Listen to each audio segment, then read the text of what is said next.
It's good to have see all of you here. Apparently, you all sprung ahead like you're supposed to. I know I'm glad because now my microwave clock reads the right time. So let's begin.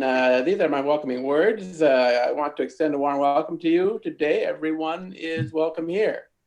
This community is a safe place where we support each other in the sacred task of becoming, celebrate the transcending mystery of life, and rely on the transforming power of love. The buff theme for the month of March is rebirth and renewal. We also celebrate Women's History Month. Today, we are going to travel to the east and grapple with a famous haiku by the 17th century poet Basho. Sitting quietly, doing nothing, spring comes and the grass grows all by itself. Before I begin my opening words, I want to state that I am a lover of science. Science has opened new windows of awe and wonder for our species and has proved to be a very useful tool.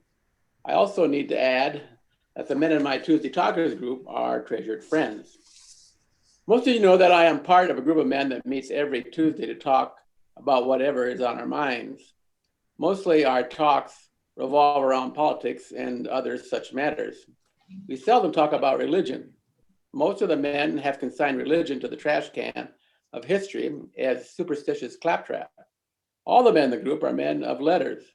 Most have PhDs, and there are a couple of patent holders in the group. 4 of the men have made careers of teaching science and math at Notre Dame and IUSB. They are also adherents to the theory that people are essentially material beings, bags of meat, for which the only way of knowing is through the senses. I, on the other hand, take the point of view that the material world is a function of consciousness, and that there are ways of knowing that transcend the senses. Interestingly, some science backs my position.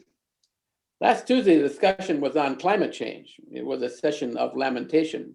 Everyone agreed that climate change was a real thing, that is a threat to our species and the flora and fauna of our planet. The consensus of the group was that there was too much denial to reverse or stop global warming. One of my friends said, "We need to learn to follow the science." I responded, "When I hear people say follow the science, I feel a bit grumpy. Science, as anyone can see, is a very valuable tool. To follow it, however, is like a carpenter saying, today, I'm going to follow my hammer. Or a mechanic saying, I'm going to follow my wrench. Or a truck driver saying, I wonder where my truck will take me today. Following the science is nonsense. The ovens at Auschwitz were designed by those who were following the science. Science is a great tool, but it is a very poor religion.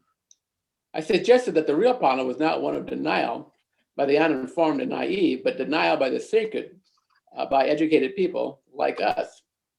Having everyone's attention and after receiving a few guffaws, I further suggested that throwing themselves down at the altars of false gods of science will only make matters worse. My friends were a bit put off. I, however, pressed on. I think if you would spend some time getting in touch with reality, you might be more optimistic and more helpful at addressing climate change.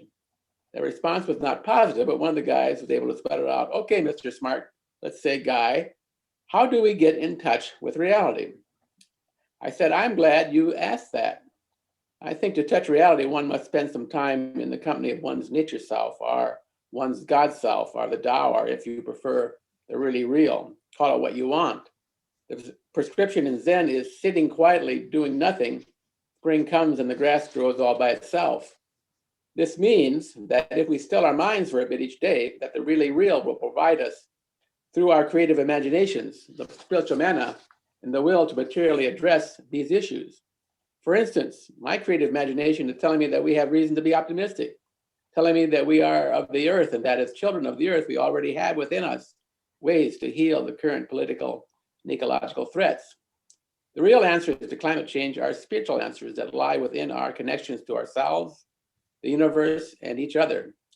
I like to imagine that we are God stuff. We need only to awaken to the fact that we created ourselves and our worlds. We can create a world where we and our planet return to wholeness. We just have to quiet our minds, make ourselves available to what is real, and let the voice of the Spirit speak through our creative imaginations. And there I will end my story.